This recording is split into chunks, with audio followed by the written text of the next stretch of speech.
que parecia. Eu sou o Padre Silvio, coordenador do 11º Zonal, que é o zonal que compõe todas as paróquias aqui da Zona Norte. E quero aproveitar esse veículo de comunicação para fazer um convite a todos que visitem esse banco.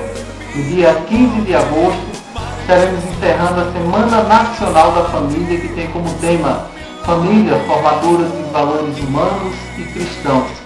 Como vai ser esse encerramento? Vai ser assim: no domingo, dia 15, às 15 horas da tarde, às 15 horas, iremos nos encontrar ali no Norte Shopping. E lá vamos sair numa carreata, seguindo o trio enérgico com a banda Deus Trino, muito animado, todas as famílias. E ao chegar na área de lazer, teremos a missa, encerrando a Semana Nacional da Família, e depois o show com a banda Louvor e Glória. Você deve participar, você é nosso convidado especial. Venha conosco celebrar a Semana Nacional da Família. Sou o teu milagre.